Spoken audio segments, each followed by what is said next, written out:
welcome. You're listening to The Best of Investing on Talk 910. I'm your host, Edward Brown. I'm proud to have as my co-host Mark Hahn of Pacific Private Money, one of California's fastest growing mortgage investment firms, and Rob Spinoza of RPM Mortgage. Our phone number is 888-912-1190. Now write that number down because you're going to use that number to answer the trivia questions for 3 vacations given away during each commercial break. Holy smokes, we're giving away 9 vacations during this show.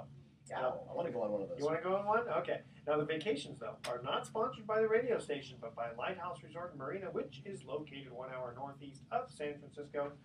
Let's see. Summertime is starting to get here. The weather's still a little bit... Finally getting warmer again. Yeah. It's so cloudy, Coldest though. May ever. Yeah, but Lighthouse was actually very busy last weekend, with Memorial Day and all that. Nice. So let's see here. The vacations are free. Their only request is a $75 cleaning fee to cover the housekeeping expenses. And today's trivia theme is the movie Toy Story. Nice. Isn't that cute? I'm pretty good on that. You do really? Oh, there was Talk to me in about 4 years. Oh, that's right, your little one. Yeah, that's right. You gotta see it. That's okay. That's okay. To infinity and beyond. Yeah, that's right. Okay, so Rob, what do you got for us today? Oh, you're going to me first, Yeah, singling me out, That's singling the lender out. That's right. Does that sound familiar? The mortgage That's pro. right. Well, Rob, you and I before the show were talking about some of the new changes in the mortgage industry that I bet a lot of consumers have no clue on. But those of us in the industry, like you and I, who are both lenders, you're a conventional mortgage loan originator, and I'm a private money loan originator. Yep. But we know that there's something happening coming August 1st, but I know that most consumers don't. Yeah. So what Mark is referring to is a provision of the Dodd-Frank bill. We're very familiar with that by now. But it's called TRID, T-R-I-D, or Tiller-RESPA Integrated Disclosures. Oh, that's really clear. Yeah, so what the Consumer Financial Protection Bureau has done, tasked with enforcing the provisions in the Dodd-Frank bill, is they've gone to consumers and they've said, what do you guys want out of the process? And they have taken that information and they have basically interpreted that as being consumers want more time. They want to be able to review their documents. They want to make heads or tails of what they're signing. All, again, very well intentioned, but what they have put in place is a mechanism of combining the initial disclosures that consumers get and the closing disclosures that consumers get, and they have implemented time periods for the receipt and review of those that will inevitably have an impact on the close of escrow. So basically here in California, when someone goes to buy a home, fairly standard that people expect that that's going to close in 30 days, 45 days. Those are our typical windows. Well, the National Association of Realtors is warning its constituency, the real estate agents that serve you and I, that they can add 2 weeks to that time period because with all this new disclosure, it's going to drag it out. The mandatory waiting periods in in this reform will cause escrows to move beyond 30 days. So let me get this straight. So, Dodd-Frank has resulted in a number of reforms in lending, Right. With the intent to help the consumer, to protect the consumer, to prevent what happened in 2008 from happening again. So all good intentions. And so I'm guessing the intention of this new law that's going into effect August 1st is to make it more clear, Correct. and to have less confusion to the borrowers over what what financing is going to cost, what this transaction is going to cost, but what it looks like is starting to happen, at least initially, is that it's going to add time. It's going to add time. And are they? Do you think they're trying to force the real estate industry to say, "Hey, let's slow down and make sure everybody understands what's going on"? Because that's never going to happen. You can't tell the free market to slow down. In fact, in this crazy real estate market that we have now, where it's hard enough to actually get into contract on a home that you want. Right. Now they're adding an extra layer that at least what you're hearing in the industry, the rumors and the chit chat is that, or the scuttlebutt, if you want to call it, is that it's going to add a couple of weeks to the transaction. Let me ask you, maybe I misunderstood this, but they're going to simplify things by adding more pages of disclosures? Well, okay, so they're going to combine, that's a great question, Edward. So technically what's going to happen is they're going to combine what consumers know now as the good faith estimate, the GFE, and the truth in lending statement, the TIL. They're going to combine those into a new document, and that's going to be called the loan estimate. Okay, Got it. so All right. to give you an example of how Mark touched on a great point. So the Consumer Financial Protection Bureau, they decide, well, we want to serve consumers, we want to make things more clear. So on the truth in lending statement, you guys may recall this, there's a box that shows you the total amount of finance or the interest that you're going to pay over the term of the loan. And it's a scary number when you look at that for a 30-year fixed rate loan, okay? Several $100,000 on a typical loan. I think most consumers, this is my take, and I've been in the industry for 15 years, I think most people look at that and they go, yeah, I get it, it's a scary number. It's expressed a way that typically we don't interpret that way. We make our monthly payment, there's interest in it, we get that. 30-year term, you're going to pay a lot of interest over that time. Now, what the loan estimate's going to do instead is they're going to smack the consumer about the face by showing what they call a TIP, or a total interest percentage. So they're going to express that interest as a percentage rate. So now the consumer is going to see a 75% or 106%, and they're going to call us and go, Did I sign up for that? Did I sign up for that? And it's the same loan they would have gotten on July 31st on August 1st. You get what I'm saying? So what has to happen here is, I get the consumer protection element of it. I get the simplification element of it, but I think the expression of it is going to require a lot of adjustments, and I think those adjustments are going to happen on our side, on the real estate agent side, and certainly on the consumer side. And I don't think Dodd-Frank or the CFPB is adequately prepared for that adjustment period.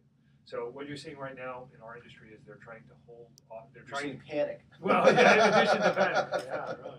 they're trying to get a stay of the enforcement of that until maybe the end of the year. I don't know if.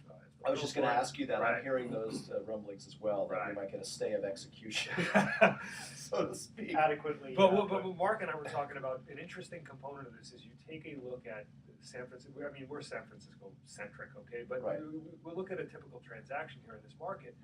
You got a real estate agent who entertains, let's say they entertain 4 offers from buyers on a If you're property. lucky. If Yeah. you're lucky, right? Yeah, just I'm 4, I'm, right. I'm dumbing this down. Yeah. Not for the listener, of course, but For me. for Edward. You totally don't.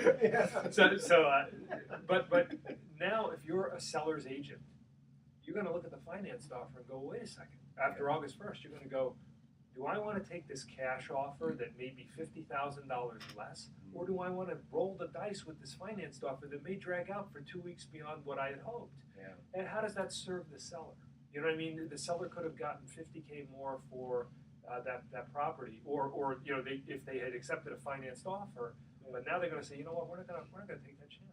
And I think it doesn't serve either. And there's where Mark comes in to be Well, able to yes, provide all yes. the office. So the 2 weeks that we're talking about is really the added. It's the disclosure waiting time, right? They're just adding to the period for which the consumer presumably can. Okay, I'm going to take this. I'm going to shop around. I'm going to compare. I'm going to study this. Which again sounds good in theory, but you're trying to force this on a marketplace that is much more efficient. But in theory, weren't they? Most people did their shopping ahead of time before. Well, Right. I mean, this touches on a wider topic, no doubt. But I think that the shopping element of things is very specific to the consumer.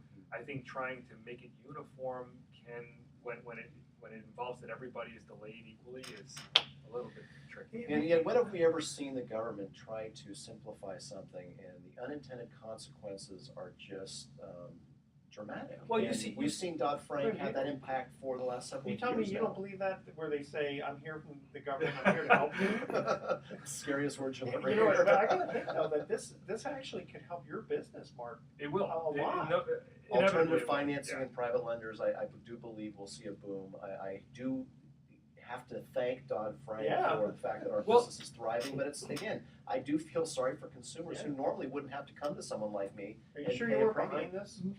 Mark and Edward. So I'm let me secretly lobbying. Yeah, exactly. Yeah. The I'm underwriter. not, no, I'm kidding. Let me ask you a question. So if somebody could get a $500,000 30-year fixed rate loan, or they could get a $500,000 margin loan on their portfolio, what's a riskier proposition? The margin one. Okay. So I had a 50-50 shot. I got that one right. The crowd goes The crowd wild. goes wild. So now what I've seen people do, I mean, no kidding, what I've seen people do is get a margin loan, buy Yeah, the me too. property, Mhm. and then deal with us. Oh, Because they don't want to go and show the seller that they're getting a mortgage loan, a typical straightforward 30-year fixed rate mortgage loan from a big institution. Interesting. They don't want it. Because Wow. They're willing to roll a dice on that portfolio. I got it. Okay, Yeah. we're going to cut to our first commercial break. When we come back, we've got some interesting emails here where we're going to ask Rob about what happens if you do your tax return, get a loan, and then you find out you have to amend the tax return. Do you have to tell the bank? And the question we have for Mark, I'm telling you guys ahead of time what it is that way during the break you guys can think about the answers you want to give. Okay. If there's any specific percentage that you would suggest an investor's portfolio be invested in mortgage investments. Okay? Got it. All right, so the trivia theme is Toy Story. And here's our first question. And these, I gotta say, these are a little easier. Than, some of the ones aren't gonna be, like, what's Andy's middle name? It's like Jeopardy where you shout it out, or no? No, you gotta wait till Yeah, the you're break. right. You know how this works. You've only been doing this with me for 5 years. But I'm excited. You're excited. Okay. What was the name of the restaurant that Andy loved to go to? All right. The first 3 callers with the correct answer win a free. Why are you laughing? I don't know the answer to that. Yeah. Ooh. We thought these were going to be easy, huh? Okay. The first 3 callers with the correct answer win a free 3-day, 2-night stay at the Lighthouse Resort. Call 888-912-1190. That's 888-912-1190 to answer this question. In the movie Toy Story, what was the name of the restaurant that Andy loved to go to? All right, stay with us. You're listening to The Best of Investing with Edward Brown, Mark Hahn, and Rob Spinoza. We'll be right back. Otherwise known as the Three Stooges. Yeah. we can do it. So when you're doing this now, are you cutting out still that stuff, or are you just kind of going, let's just kind of go with the whole shebang? Sometimes I let it go, and sometimes don't. I haven't got caught yet. I've let Mark's phone number in there Ooh. sometimes Thank now you. and then to see what happens, and then your phone number's usually in there. 888. But I got caught once. I got a warning once, Oh. and so but that was a year and a half. Yeah. I got slapped in the hand. Yeah. But they pretty much after almost 2 years, they're not sitting on me yet. Yeah. I mean, So I'm trying to. Been around for a while.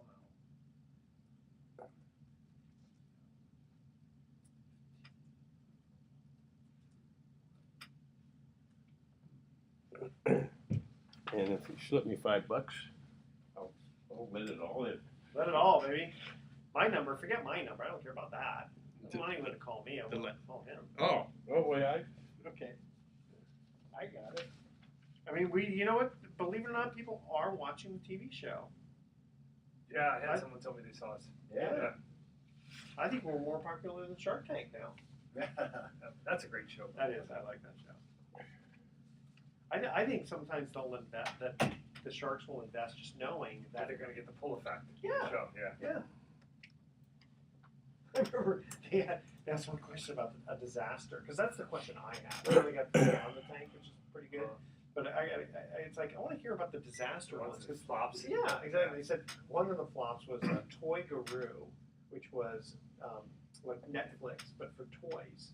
So you basically clean the toys okay. that people would keep, because you don't want to keep Oh, buying toys now. Yeah, It's kind of yeah. crap, right? So Kevin and Mark Cuban invested in it, and they did $100,000. Yeah. It went bankrupt in 6 weeks. Wow. 6 weeks. I don't even think you could do that if you tried. Oh my goodness. Wow. All right, are you ready? Ready, Teddy? Let her happen, Captain. That's it. You stole all my lines. I know it. That's okay. Here we go. Welcome back to The Best of Investing. I'm Edward Brown, your host, along with Mark Hunt and Rob Spinoza. When we cut to the first commercial break, we asked this trivia question about the movie Toy Story, one of my favorite movies. What is the name of the restaurant that Andy loved to go to? Joe's. Joe's. I don't know. Pizza Planet. Oh. Remember Pizza Planet? Okay, and by the way, this week's special trivia contest where the winner is going to receive a stay at the Grape Leaf Inn in Healdsburg. So located in Healdsburg, which is the heart of Sonoma wine country, Grape Leaf Inn combines gracious hospitality of a country inn with meticulous service, fine cuisine, 13 luxurious rooms and suites, and bask in the luxury of jacuzzi tubs. Love those things. King-size bed. Love that too. Tastefully remodeled rooms, hardwood floors, fireplaces, and so much more. So after spending a day of tasting at any of the Wilson Artisan wineries, unwind in the Speakeasy. a Prohibition era underground bar. Love that too. where the amazing bartender will pour you a delicious cocktail made with local spirits and house-made infusions. For more information, call them at 707-433-8140 or visit them online, www.grapeleafinn.com. And here's the question, I'll give you the rules. Almost 15% of divorces are caused by what?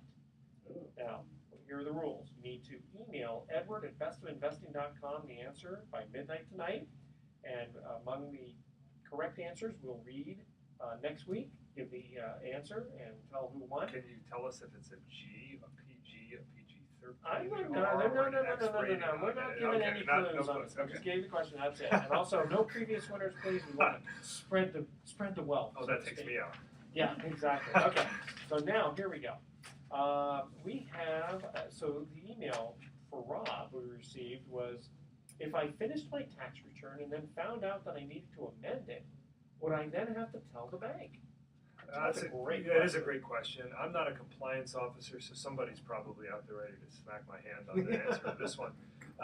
What I advise all of my clients is that this comes down to a question of intent.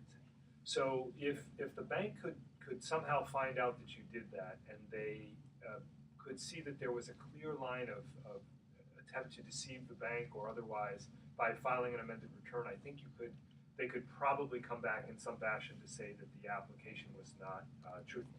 Okay, now that might be kind of hard. Depends on Yes. what the specific amendment. Here's a good one. Yeah. So I just got a K1 Correct. that So- came 6 months later. So I think that would be a very, very easily defended position where we filed an amended return because the K1 came in very late. And they'd have to see it. How are they going to? Yeah. Once they do that, was So, it 4506T? The 4506T, Oh, correct. got that right. You got it right. So that's a request for transcript of taxes from the IRS. So what they're going to do is they're going to pull one of those prior to funding, and then the loan that's going to happen before the loan is funded, and that's going to be in the package that the servicer gets. So the one that holds on. But there's no mechanism in the process of which I'm aware where they would go out and they would seek to obtain that information Like an post-closing. update, yeah. Right, because They don't do that. yeah, they don't do that, and at some point, even despite the level of scrutiny all files go through these days, things happen post-close. You know what I mean? So Yeah. you could be gainfully employed on the day your loan closes, and then 2 weeks later, Good That's point. right. So now but you didn't have an intent Well, to lose your job. True. Well, I mean, one would think that as long as you're paying your mortgage payment, they should Correct. just be quiet, shut up, sit down. And usually that's what happens. Yeah, and that's usually what happens. But I think this speaks to the fact of if somebody knew that, okay, well, I can show them one thing, amend my return later.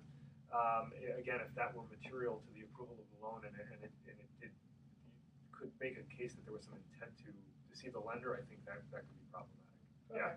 Fair enough. I hope that answer addressed it. Now, the reason you were able to answer that is because you work for. I work for RPM Mortgage. We are, I believe, the third largest lender here in the Bay Area behind two of the big banks. And I work out of the Mill Valley office. My phone number is 415-367-5955. I've seen your. I was driving into the city, and I was thinking, I wonder if I can see him off the freeway. Sure enough, Right on 101, there. that's correct. Yeah, right off. Is it next to Ethan Allen? Yes, Yeah. next to where Ethan Allen used to be, just north of Strawberry. Pretty easy. Come go right Yeah, in and off it. Great Do place you to have like a drive-through window? Just get a loan, and there you go. Yeah, we tell Nice. the people to park your car for about 8 or 10 hours, and they'll Yeah, take your 8 or 10 application. hours. I'm just kidding. No, it doesn't take that long. How long does it take to do an application? Oh, an application really. I do pre-approvals often on the weekends in under an hour. So That's pretty good. it doesn't cost anything and obligate you in any way. So sometimes we get people that are like, hey, we got to get an offer in by 3 o'clock on Tuesday, and then you get the call at 10 o'clock Tuesday morning. It's, okay, let's do it. Get all the documentation, and we're going to. Well, I gotta say that just to give you a little plug here, that I've referred a couple people to. Yeah, thank you. Yeah, you're very welcome. And they've reported back to me that, boy, this guy really knows his stuff. Yeah, happy to help. This is an industry where we really pride ourselves on the service we provide to clients, because I think there's a lot of ways things can go wrong in a transaction like this. I also think navigating all of this compliance is something that the average consumer doesn't understand, and I kind of see it as our responsibility to help them through that. Okay, Yeah. so if someone wants to get a regular, normal bank type loan, they go to Rob. Give you a ring. But every once in a while, the person may not fit into that category, and then they go to Mr. Hahn of Pacific Private Money. So first we'll read the question, give the answer, and then tell why this is all relevant. Is there any specific percentage you would suggest an investor's portfolio to be invested in mortgage investments? So we've talked over the years and over the shows about mortgage investing.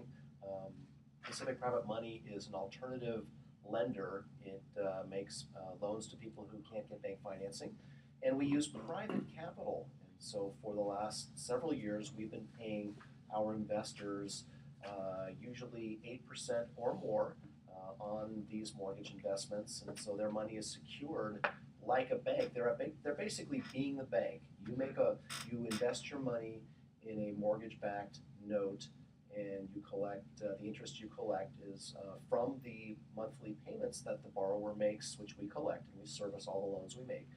And so the question is, and this would be a good question to have Mike Zadlin, our other co-host, who's a financial planner, and the question was, how much would you recommend people consider investing of their portfolio in, say, mortgage investments?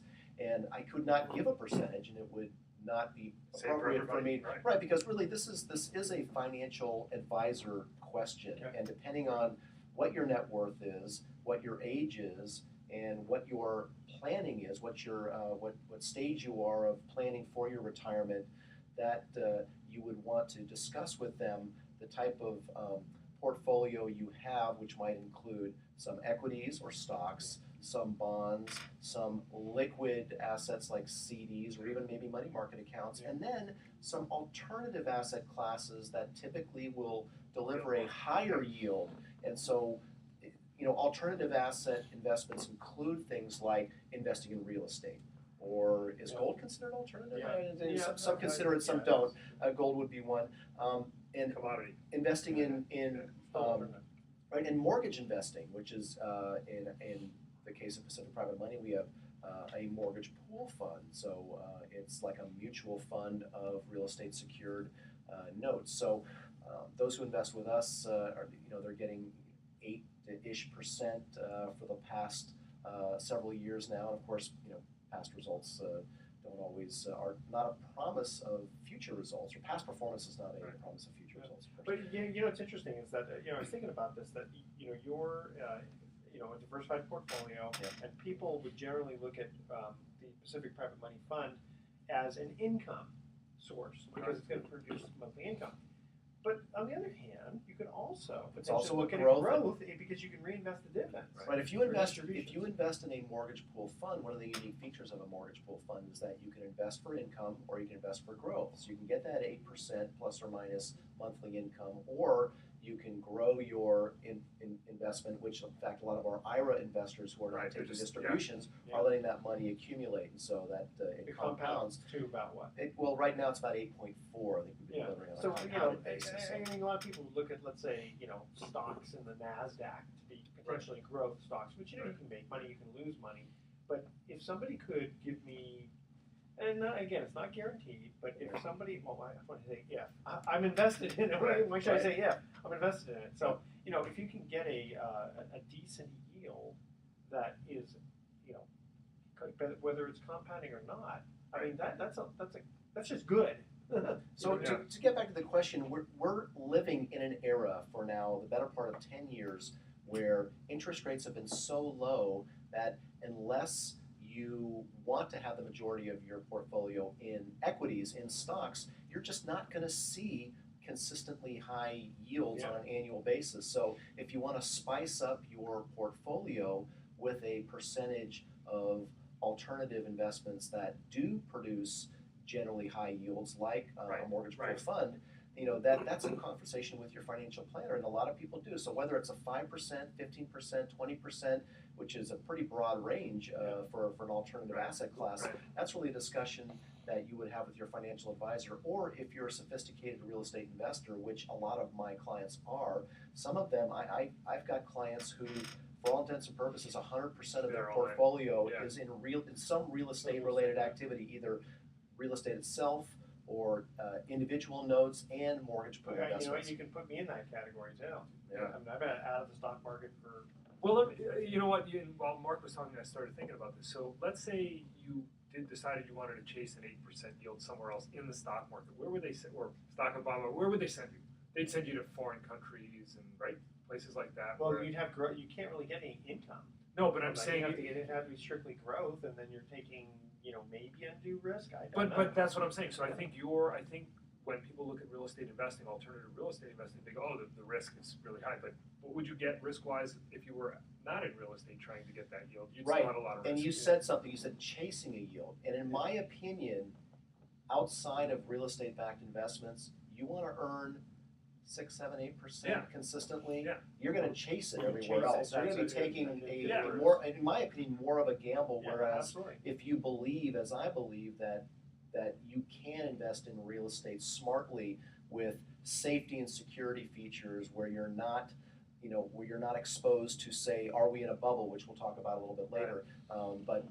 But you actually are invested in notes that have a prudent loan to value, and if the real estate market 10% does have a great bonds. correction, right? Yeah. So for more information about this, give us a call, Pacific Private Money. Of course, you can go to our website, pacificprivatemoney.com, and there's all kinds of information there. There's also a link to our fund website, which is at pacificmoneyfund.com. Either way will get you there, or do give us a call, leave a message. I usually get to the office on Monday morning, and there's a few messages from our radio show listeners. Call us at 415-883-2150. That's 415-883-2150. That's the number of the offices of Pacific Private Money. We're located right here in the Bay Area, and we'll be happy to send you information. No obligation at all. We're all about attraction rather than hard sale promotion when it comes to investing in our particular mortgage offerings. Here's the other thing. It's like, people, I don't want to go in a limited partnership. The general partner takes all these fees and stuff. Well, that's not what he's doing. It's no load going in. Right. And basically, it's really simple. It's like a mutual fund, Right. but instead of it investing in IBM and General Electric, which are fine companies, it's investing in mortgages that are very fairly low loan to value. Right. So if there's a house that's worth $1 million and you're doing a $600,000 loan and you have 10 of those in your portfolio, okay, is it risk free? No. Right. But is it a good? Especially it's after a that good movie bet? that's out now, San Andreas. Yeah, exactly. Yeah. I'm moving to Colorado. Yeah. All right. So we're going to cut to our second commercial break here. Thank you very much for that information. Again, the theme is Toy Story. When Buzz asks the little aliens who their leader is, what do they say? Nope. I didn't get that. Okay. No, that doesn't count. The first 3 callers with the correct answer are going to win a free 3-day 2-night stay at the Lighthouse Resort. Stop having so much fun in the studio here, guys. This is a very serious question about the Toy Story, okay? When Buzz Lightyear asks the little aliens, remember they have 3 eyes, who their leader is, what do they say? The first 3 callers with the correct answer win that free 3-day 2-night stay at the Lighthouse Resort. Call 888-912-1190. That's 888-912-1190 to answer that question, all right?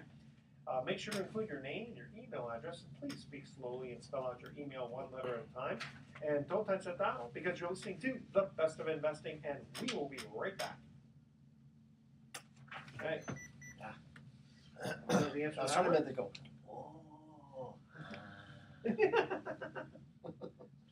if anybody said that, I could never write it down, so that's not the answer.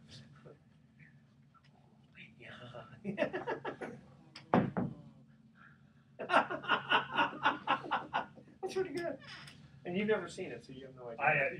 The last time I saw it was a long one. I should have saved this for Catherine, because she's probably got, the kids are older. My son was way into that Monsters University for a while. That was I good. could have answered every question in that one. But I like that one. that was really fun. That was good. Maybe Monsters University. Monsters Inc. was the first one. Yeah, it was And then Monsters University. That was good too. Billy Crystal was the. Well, you said both. You saw the original one. I don't think I saw the original one. You gotta see the original. I know.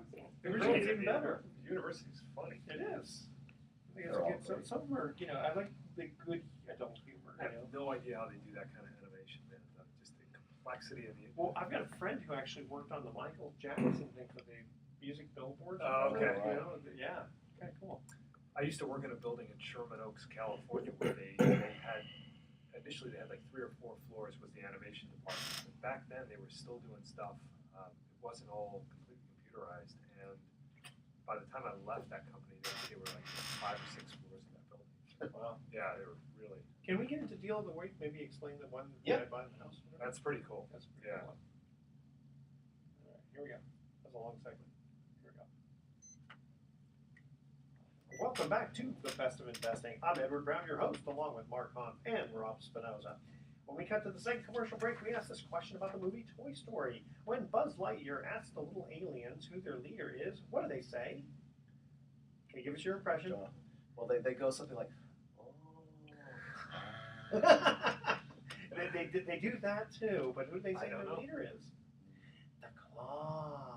Oh, the claw. Remember, That's basically, right. because they're in a Claw. what kind of machine is that? You know, it's like a vending Little machine. toy picker thing. Yeah, toy picker thing. Oh, The that's claw goes and funny. picks up the thing. Okay. All right, so you're 0 for 2. The next one's really hard. So you think you know Toy Story? Mm. You don't know Jack. Okay. Jack's Okay, so at the break, we were just starting to talk about deal of the week, and you were telling us that you had this fantastic loan that you just funded. Well, actually, we did 2 bridge loans this week, and one of the more interesting ones we did was, well, let me back up. So a bridge Yeah. loan, first of all, if you're looking to buy a home in this market, you need to call Rob Spinoza at RPM and see if he can get you a Correct. The window. low interest rate Right. financing. But there are situations where that doesn't always work, and one of them is that in this tight market we have right now, a lot of people are not selling their home first and then trying to find a home to buy, because oftentimes that leads to a lot of frustration and having to move Contingent twice, offers, or yes. maybe you have to Yeah. move into an apartment Yeah. or something temporarily. So a lot of people are looking to buy first and Right. then sell their existing home. So they're looking for a target property to buy, then sell their existing home. Well, the problem with that is that unless you're making gobs of money, most banks or your mortgage broker will tell you, I'm sorry, but your income and your ratios are too high. I can't get you bank financing on the target property while you still have Have the the debt loan service both. right on Right. your existing property. So what we do as a plan B is Pacific Private Money offers what's called a bridge loan. Now, again, it's not an inexpensive alternative. Banks are always going to be less expensive, but sometimes you don't either have the time for bank financing, or because of the new Dodd-Frank restrictions, you can't get a second bank loan because you don't quite have enough money, or maybe you're Right. self-employed. Right. There's a lot of reasons why you may have difficulty moving up or even moving down, because we've done Right. move up loans, we've Good done point. move down loans. So a bridge loan is essentially a short-term loan from a company like Pacific Private Money, a short-term privately funded loan that allows you to buy the property you want with very little contingencies, because it's typically very easy to qualify for a private money loan to buy your target property. And usually there's no prepayment penalty, so you could have that loan for 2 weeks, 6 weeks, 8 Right. weeks, 6 months if it takes that long. Hopefully it doesn't, because the cost of that bridge loan is typically around a 10% interest rate from the time that you have the money. Usually the payments are interest only, so that's a little bit helpful. And a couple of points up front Right. on the origination charge, which is protecting the investment. which is protecting Yeah. protecting investors. So we did actually 2 bridge loans this week. We did one in Marin, where someone was living in a home in Larkspur. They wanted to buy a home in Novato, and we provided them with 100% financing for the target property, because they had so much equity in their existing property that I could cross collateralize, as they call it. I could secure both. I could make them one loan and secure it by both properties. And it was a smart loan, because when you combine the equity in the 2 homes, the effective loan-to-value ratio Right. to us as the lender was actually below 50%. So we were very happy to make that loan. And as soon as they sell the other property, then It will pay down most of that loan, and then they'll conventionally refinance the Right. target Because property now they after have they've the debt moved service in. 2 loans. Right, and Yeah. then they can cash us out. So that was one, and that was done through one escrow, so it was a really simple transaction. Now, the That's great. other escrow was a little bit more complex, because we got a phone call from someone who owned a home free and clear in Pasadena and wanted to buy a home in Seattle. So now what we had to do is we had to, and the loan that they wanted to buy the Seattle property was more than our comfort range for the loan to value on the Pasadena home. So so the way it worked out is our Pasadena home was worth around, I would say, 1.2 to 1.3 million, and they wanted a $1 million loan to buy a home for 1.8 million. So they were bringing cash. This was not 100% financing. They were going to put $800,000 into the transaction, but they needed $1 million loan. But the problem was we actually had to we had to close first on the Pasadena property in the form of a refinance to get them that $1 million in a California escrow, and then they wired the money as soon as we closed. They wired the money direct to the second escrow up in Seattle, and we used that as their that plus their $800,000 down payment closed the loan. So again, and then the idea was they were going to still sell the Pasadena one. Yes, exactly. And what was the combined loan to value? The combined loan to value on that one, well, if you got a paper and a pen, so it's about they came in with 800,000 on a 1.8.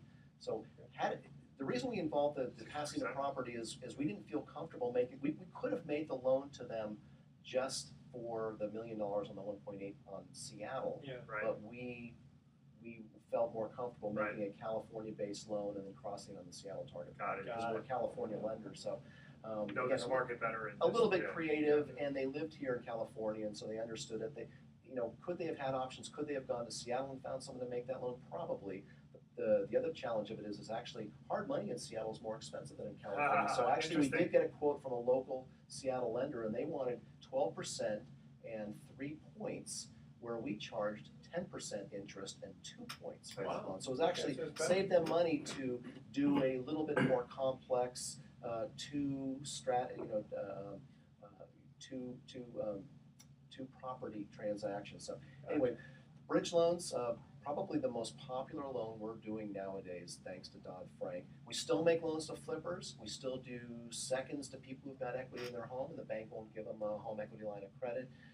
Basically, any funding situation that you have, any funding need that you have, that you can't get from a bank, we will listen to it, and if we can do it, we'll put a strategy together. Again, it's not inexpensive, 10%, 2 to 3 points depending on the loan size, but we're fast, we're friendly, and we're reliable. Those three things are, and when I say reliable, it means when we quote you a rate, we're not going to change the pricing on you. Yeah, but are you really friendly though? We're totally friendly. So you got to call and check out. I mean, we got a great reputation for friendliness in this business. So let's say a borrower gets $1 million loan and they pay 2 points on that. They're going to put $20K up front. Yep. That in the market I'm seeing right now, a lost opportunity could easily exceed $20K. Well, that's how you have to look at it. You have to look at it as it increases the price of the home, but you get the home you want. Yeah. Right. And it allows you to get it now, as opposed to 3 or 4 months from now going back out to the market, and then what is the market doing then? What if the Fed raises rates? All these other questions. So it's an opportunity cost where you can. Would you rather deal with the enemy you know or the enemy you don't know? And I think that's. I mean, not to call you an enemy, but I'm just saying. Depends on that enemy. But you can say, okay, well, this is the math of the deal we're looking at here, and if we don't do this and we still need to buy a house, then we're confronting things we don't know down the road, and we don't know what the cost of those will be. Okay. Absolutely, it's an option. So again, for more information, PacificPrivateMoney.com or 415-883-2150. Excellent. We're going to cut to our third commercial break. And here's a trivia question. When we come back, we've got some interesting articles you want to cover. Not as interesting as these Toy Story. Yeah. I know once your kid's old enough and you start watching, I know the answer to that. Yeah. Here comes the claw. Okay, here's the third question. Again, the theme is Toy Story, the movie. Where was Buzz headed before he, quote, lands in Andy's room? So where was he headed? Right, he was going somewhere, and he actually, landed in Andy's room, so to speak, when he got to the point.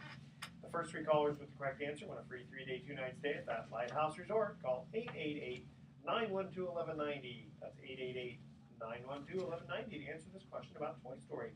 Where was Buzz headed before he lands in Andy's room? All right, stay with us. You're listening to The Best of Investing. When we come back, we're going to have some not only closing comments, but some interesting articles to discuss about real estate and the economy. Stay with us.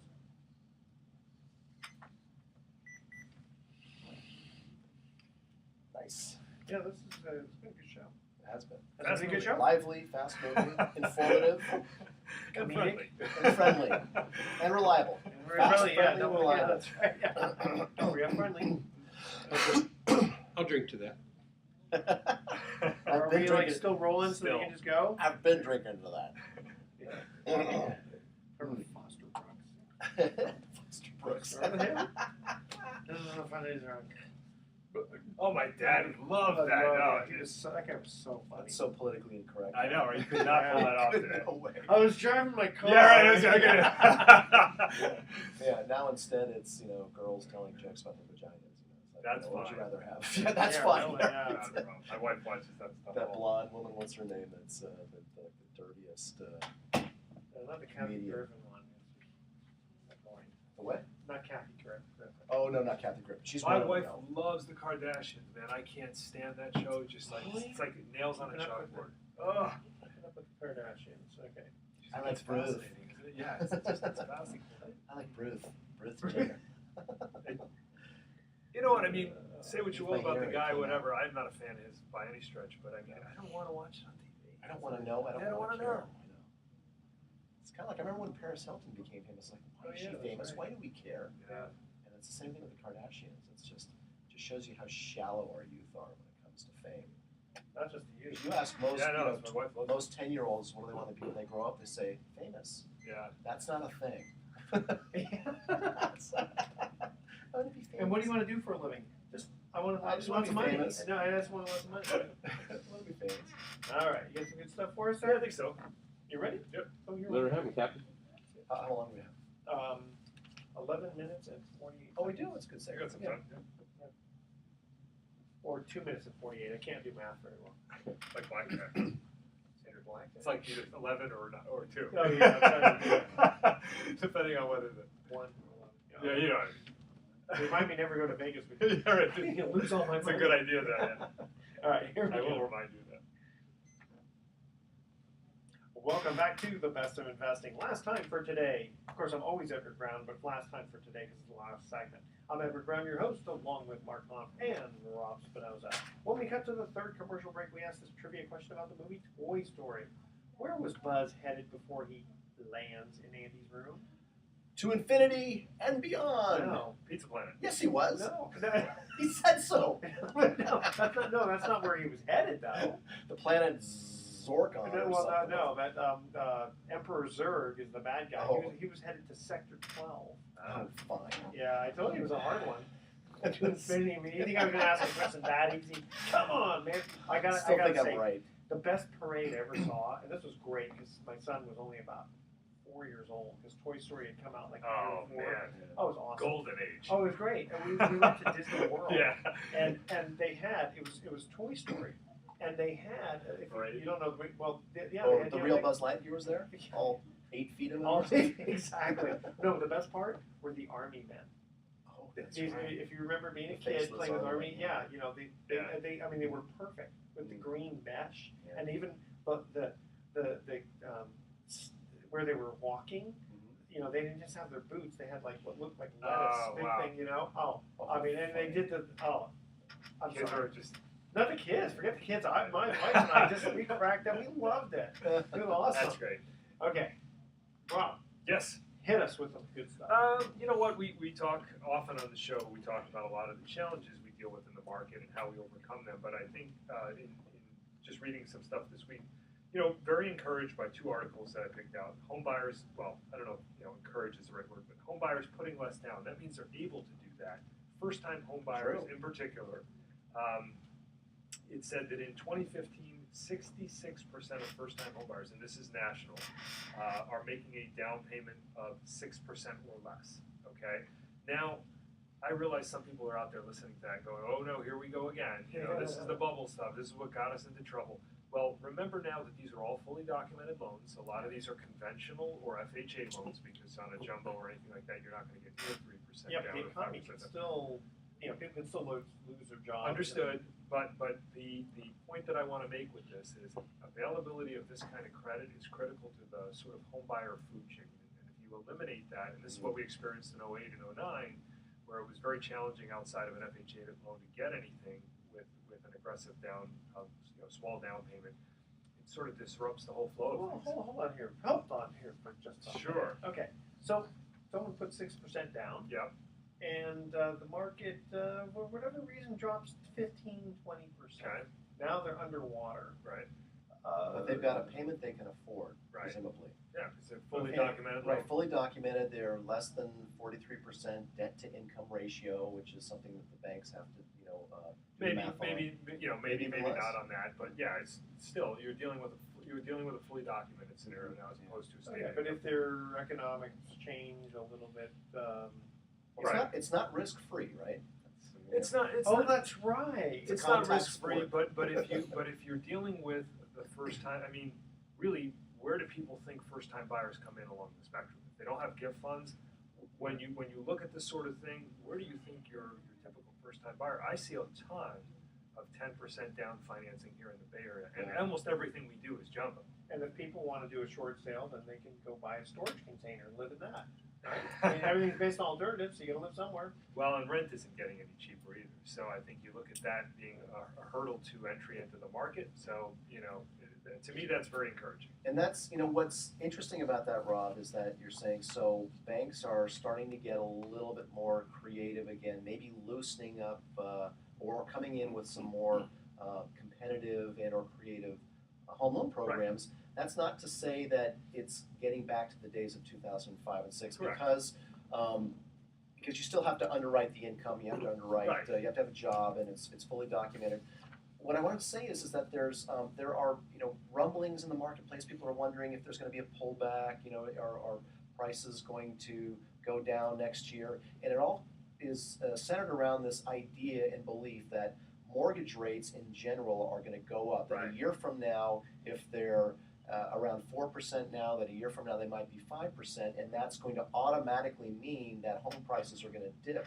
The problem with that logic is it's actually never happened like that before. Good That point. Good point. Rising interest rates have not resulted in home prices declining. In fact, the opposite has happened. And one of the smartest people in California real estate, Bruce Norris, has charts going back 50 years that prove that it's actually never happened. And so what I'm thinking is a year from now, if mortgage rates are at 5%, banks are going to start coming in with these more creative programs that will allow people Right. who might not be able to buy today to buy next year. And I don't know that I actually believe Right. that home prices are going to dip necessarily. I mean, will there Foregone be, conclusion. right, That's it's not going to happen, foregone- right? Yeah. right. Will there be another real estate cycle? Absolutely. Sure. Real estate cycles, every X number of years we have a real estate cycle. There will be another cycle, but it doesn't mean that the next cycle is going to start next year because mortgage rates are going up. And That is not necessarily Kind a of go correlation. back into neg am loans again. Well, I think that's a toxic feature. Yeah. It's dedicated by the judge. That's predatory lending. It's predatory. Yeah. So to support Mark's point too, I have an article here: 10 reasons for San Francisco's insanely competitive housing market. One of those is interest rates, okay, and low interest rates in particular. But here are the other 9: population growth, employment growth, That's amazing. surging stock market, brand new wealth, high rents. And High high rents. rents goes 2 ways. So basically it's saying high rents, number one, are forcing people out of renting who are renters, but it's also saying people who could sell are otherwise renting their house instead of selling it because they can get such a great rate on the rental. Okay. Well, and but then they'd have to still qualify. They have to for- figure out a way to buy if they're going Yeah. to do that, and that's a small segment of the market. And then a couple of other things. Well, let me ask you Yeah. interrupt for a second. If someone, let's say they live in San Francisco, they Yeah. want to rent their house out instead of sell it because they Right. can get good rent. If they're going to go buy a new house, how much experience or time has to go by of collecting that new rent? Great question. Thank you very much. And it's a detailed answer, but I'll try and keep it brief. So what you call that is a departure property, and then there are certain tests that the lender has. So if your property has 30% equity in it, the one that you're leaving has 30% equity, and you get a signed negotiated security deposit, signed lease agreement, they'll give you 75% of the gross rent if that is supported by basically market rents. Okay? And some lenders, some of the big ones, will require that in order to count that rental income, you have a property management history. It could be be 1 year, it can be 2 years. If you don't have that, they're not going to qualify. Wow. So you got to ask your lender. So even if you have a bona fide lease Correct. with, good credit. And in general rule of thumb is if you don't have 30% equity in that property, no go. They're not going to count the lease income that you're projecting. Okay. Well, theoretically you're going to have a lot of expenses with the interest that you're paying on it too. Right. That's Well, and you not mentioned renting is just, one of the other articles you brought in, Rob, is saying that nationwide buying a home is 35% less expensive than renting.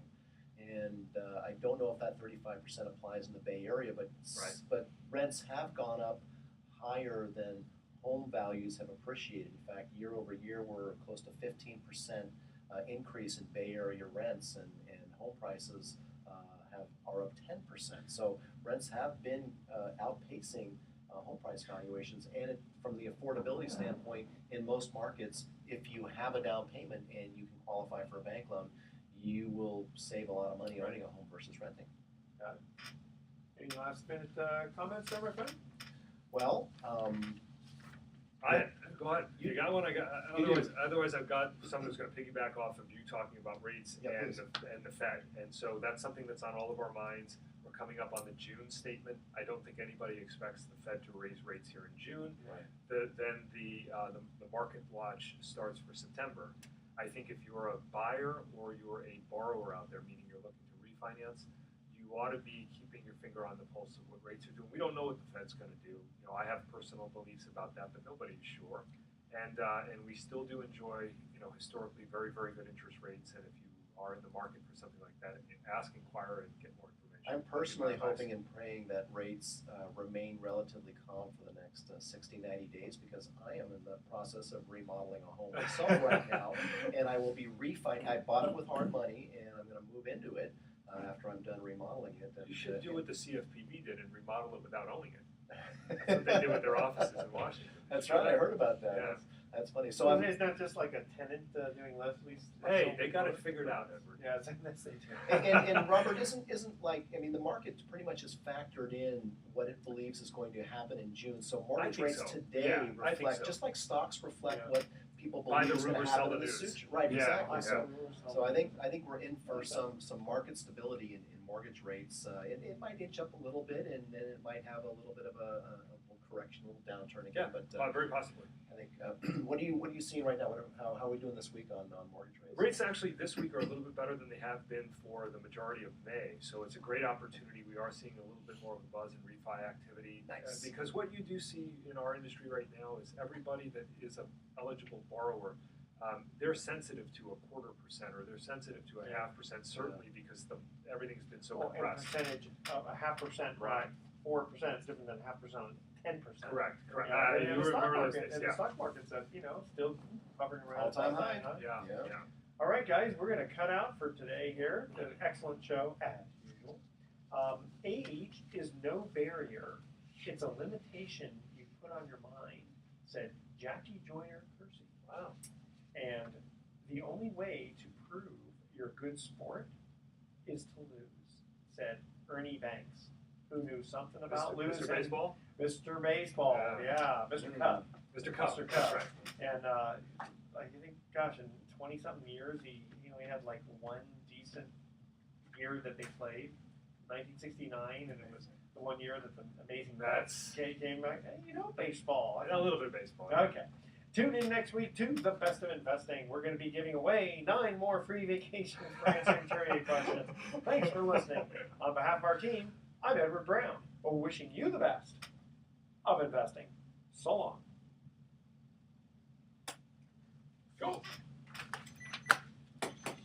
It's a wrap. Yes. That's a wrap. Oh. Yeah, I've been keeping that red folder for Sorry. a month. I was